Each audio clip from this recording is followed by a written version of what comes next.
Yeah, so since the last time we spoke, you were right. Yeah, You predicted all of this.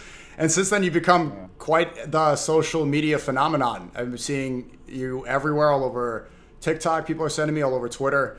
People love your lectures. I admit I've been watching almost all your lectures, but taking a lot more notes. I'm studying and participating in your class. So thanks for the work you do. And there's so yeah. much to talk about. This is you kind of, maybe you even predicted it with our next call. You predicted this war, predicted the desalination plants being bombed by Trump. Maybe you predicted the timing of this second stream. Yeah. I mean, things are accelerating. I did think that these things would happen, but the pacing is striking. I mean, the how fast things are moving because already there are rumors of a draft, right? There's reporting that Trump is in favor of ground troops, and now there's talk of a draft, which would be a disaster for the country. So let's just start with your predictions, right? Your YouTube channel is called Predictive History. You got a lot of this right. I'm not sure. So how much time do you have today? Well, I mean, we usually do 2 hours, so I was planning on 2 hours, but we can cut it short if you want. No, no, no. As much as possible. This is okay. So when do you think that is going to be a U.S./Israel ground invasion of Iran? Right. So this is actually very hard to figure out because usually the strategy is to use proxies, right? So originally the strategy was to bribe the Kurds to go invade from Iraq. Another strategy was to deploy Sunni ISIS insurgents, which are heavily infiltrated by the CIA and the Mossad. And this was the strategy used very effectively in Syria. And then you would support these proxies with special forces and military intelligence targeting and airstrikes. The intention is to draw out the Iranian military as much as possible, right? Because a ground war favors the Americans and Israelis. There are certain issues with this, of course. The first issue is that the Kurds don't trust the Americans or the Israelis because they've been screwed so many times by them. So the most famous example is the 1991 Persian Gulf War, when George H.W. Bush encouraged the Kurds to rise up against Saddam Hussein. And they did. And then when it came time for the Americans to support the Kurds with air power, they didn't do so because they thought that a Kurdish state in part of Iraq would destabilize the region and would piss off the Turks, who are NATO allies. So then Saddam Hussein launched a brutal crackdown and killed hundreds of thousands of Kurds. I mean, it's a very brutal crackdown. And this is actually a very common theme in the Middle East. So the idea that the Kurds are going to go become cannon fodder for this Israel-American military operation didn't work out. And I think that, a couple of days ago, Trump announced that, no, they changed their mind. They're not going to use the Kurds. Another possibility is that Azerbaijan comes into the war, or maybe the Balakis in southeast Iran come into the war as well.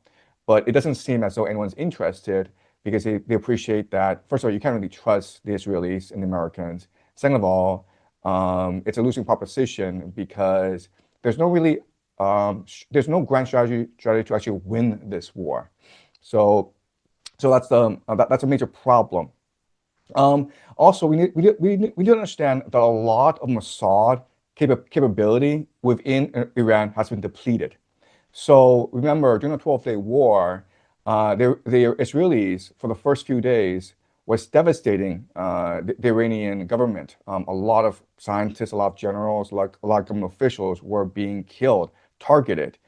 But the problem with that is that you are revealing to the Iranians your networks in the country. And so after the war, they were able to figure out, where the vulnerabilities were, where the leakages were, catch the spies, and eliminate this human intelligence network embedded in Tehran.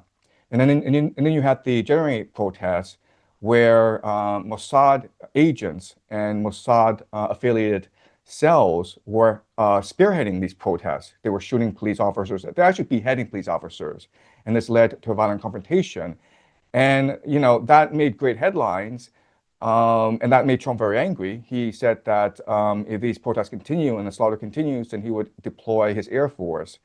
But what it did was it destroyed these local networks that Mossad had spent years and years to build up in order to precipitate a color revolution. So in other words, another way of saying this is that after a year, the Israeli-American intelligence networks in Iran have been destroyed. And so it's very hard to launch a color revolution. And these conflicts have made the regime, the government in Iran, much more resolved, much more resilient, much more determined against the Americans and Israelis. So the idea of using proxies or using the color revolution playbook won't work in this scenario. So your only option is a ground invasion. And so now there's talk of the Americans seizing Karg Island off the Persian Gulf, which is where the Iranians refine the oil and export it overseas, primarily to China. And it sounds good because once you do that, then you basically destroy the economy of Iran. Iran is very much dependent on its oil exports. But the problem if you do that is that you're now within artillery range of the Iranians. So they don't even have to like launch drones or launch suicide submarines against you. They can just strike you with artillery embedded in the mountains. So from a military perspective, that would be suicidal. I mean, it would give the short-term adrenaline boost of like, yeah, we knocked out their economic capacity. But in the long term, it would be suicidal for the American military to do so. From a military perspective, there's no good pretext, no good strategy for a ground invasion. The problem is that given the way the war is going, given the sunk cost fallacy, given the fact that the GCC nations are under a lot of economic pressure, Trump may be pressured by his allies, and especially by Israel, to do something. And what the GCC nations need Trump to do is stabilize the Strait of Hormuz, to open the Strait of Hormuz. And that basically means a ground invasion where you have 100,000 American soldiers trying to occupy the Strait of Hormuz so that ships can pass through. Right now, there are two major issues. The first major issue is insurance. These commercial insurance companies refuse to insure any ships that pass through the Strait of Hormuz. So even if the Iranians don't actually fire anything or mine the Strait of Hormuz, these ships can actually pass through it. And the other issue is protection. So Trump has discussed the possibility of deploying the American Navy to chaperone these ships through the Strait of Hormuz. And that would be suicidal as well. So the Americans have found themselves in a situation where there are no good options. It's only a question of like, what is your worst option? And how much are you willing to further invest in a bad investment? It's literally a drunk gambler in a casino. It's really a question of like how much money he's going to lose before he actually gets kicked out of the casino. So I saw the report from the Kurds. I'm not sure if this is true, that they rejected the invitation to fight against the Iranians, which you detailed in your lecture that this was going to be the strategy. They were going to try to arm the different ethnic groups because Iran is very ethnically diverse. There's only about 50% of the country are strictly Persian, but you have the Kurds in the northwest, you have the southeast region, you have, it is a very diverse country. So this has failed.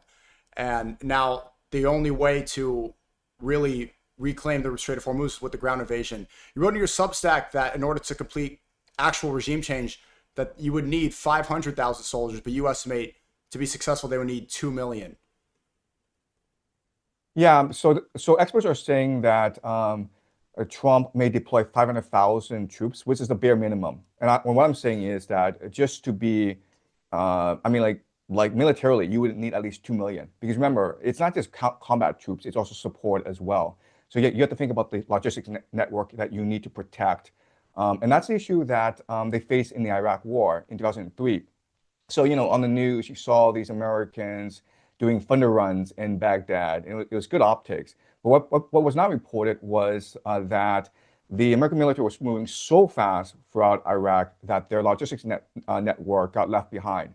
So their transport was left behind. And it was easy prey for the Fahedin, which is the armed militia of the Iraqis. So even though the main military suffered greatly under the American attack, it was actually the armed militia, okay? And these are just volunteers. They were doing tremendous damage to the American military logistics network. And so the Americans are good at shock and awe. They're good at air wars, a quick in and out. They're bad at fighting a long-term ground war. In fact, I mean, the Americans have not fought a long-term ground war since Vietnam, and that was just a dumpster fire. And there's a lot of analogies we can. Vietnam War seems like it's a repeat of this disaster. It's extremely unpopular with the youth. Vietnam War in Iran, you can see most people, besides the Western Iranian diaspora, which I'm so confused about that they're supporting of this, that they think that this is going to free Iran. But the similarities which you outlined, the fact that Vietnam won, or they didn't lose the war because they have familiar terrain with the jungles. Iran is surrounded by a mountainous region, so if they do put a ground invasion into Iran, they can hide in the mountains and just play hide and seek until this is a failure.